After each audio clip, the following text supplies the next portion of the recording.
बिसायख'थि होननानै बुङोब्ला नोंथांमोना नुगोन जे उफ्रा बिसायख'थिथ' रुलिं पार्टियानो देरहायो। सिडनीनि बाइ इलेक्सनावबो जों गोरलैयैनो गोबां भटनि फारागाव जों देरहानो हागोन। उफ्रा बिसायख'थिया जानो हागौ खुब बावैनो फोसावगोन होननानै जोङो मिथिनो मोन्दों। नभेम्बरनि खोथा होन्दोंमोन मानगोनां गिबि मन्थ्रिया, नभेम्बरनि सेकेन्ड उइक्सहालागै जानो हागौ होननानै बुंदोंमोन। दा बेखौ हिसाब खालामहरोबा हयथ' खुब खम साननि गेजेरावनो, साननै सानथामसोनि गेजेरावनो बिथाङा बिसायख'थिनि जे थारिख, बे थारिखखौ आसाम सरकारा इलेक्सन कमिसना फोसावगोन। जों बेबायदिखौ मोनसे हमदांनो हायो। जोङो बेवहाय एलायन्स हिसाबै जों गेलेगोन। बङाइगावआव एजिपिनिफ्राय, सिडलीयाव इउपिपिएलनिफ्राय आरो बाखि गुबुनाव बिजेपिनि केन्डिडेट थागोन। आरो मोनथाम जोंनि जे एलायन्स पार्टि, बे मोनथाम एलायन्स पार्टिया बयबो गावजों गाव मदद खालामलायगोन। जेराव जेराव जों बर' भटार्सफोर दं बा जों इनफ्लुयेन्स खालामनो हानाय जेफोर भटार्स दङ बङाइगावनि अनगायैबो गुबुन गुबुनाव, जोंबो बिथांमोनखौ मदद खालामगोन आरो बिथांमोना सिडलीयाव जोंखौ बिथांमोना मदद खालामो। सिडलीयाव इउपिपिएलनि देरहानाय बिपिएफबो दङ।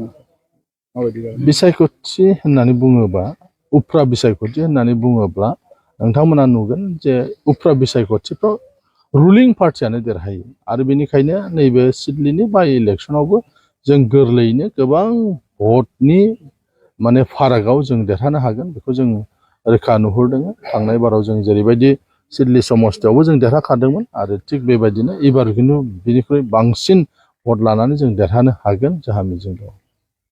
उफ्रा बिसायख'थि होननानै बुङोब्ला नोंथांमोना नुगोन जे उफ्रा बिसायख'थिफ्राव रुलिं पार्टियानो देरहायो। सिडलीनि बाइ इलेक्सनावबो जों गोरलैयैनो गोबां भटनि फारागाव जों देरहानो हागोन। उफ्रा बिसायख'थिया जानो हागौ खुब बावैनो फोसावगोन होननानै जोङो मिथिनो मोन्दों। नभेम्बरनि खोथा होन्दोंमोन मानगोनां गिबि मन्थ्रिया, नभेम्बरनि सेकेन्ड उइक्सहालागै जानो हागौ होननानै बुंदोंमोन। दा बेखौ हिसाब खालामहरोबा हयथ' खुब खम साननि गेजेरावनो, साननै सानथामसोनि गेजेरावनो बिथाङा बिसायख'थिनि जे थारिख, बे थारिखखौ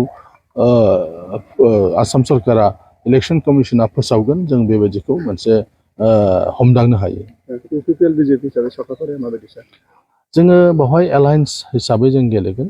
बङाइगावआव एजिपिनिफ्राय, सिडलीयाव इउपिपिएलनिफ्राय आरो बाखि गुबुनाव बिजेपिनि केन्डिडेट थागोन। आरो मोनथाम जोंनि जे एलायन्स पार्टि, बे मोनथाम एलायन्स पार्टिया बयबो गावजों गाव मदद खालामलायगोन। जेराव जेराव जों बर' भटार्सफोर दं बा जों इनफ्लुयेन्स खालामनो हानाय जेफोर भटार्स दङ बङाइगावनि अनगायैबो गुबुन गुबुनाव, जोंबो बिथांमोनखौ मदद खालामगोन आरो बिथांमोना सिडलीयाव जोंखौ बिथांमोना मदद खालामो। सिडलीयाव इउपिपिएलनि देरहानाय बिपिएफबो दङ। बिसायख'थि होननानै बुङोबा, उफ्रा बिसायख'थि होननानै बुङोब्ला नोंथांमोना नुगोन जे उफ्रा बिसायख'थिफ्राव रुलिं पार्टियानो देरहायो। आरो बेनिखायनो नैबे सिडलीनि बाइ इलेक्सनावबो जों गोरलैयैनो गोबां भटनि फारागाव जों देरहानो हागोन। बेखौ जों रोखा नुहुरदों। थांनाय बाराव जों जेरैबायदि सिडली समस्तियावबो जों देरहाखादोंमोन, आरो थिग बेबायदिनो एबार खिन्थु बिनिख्रुइ बांसिन भट लानानै जों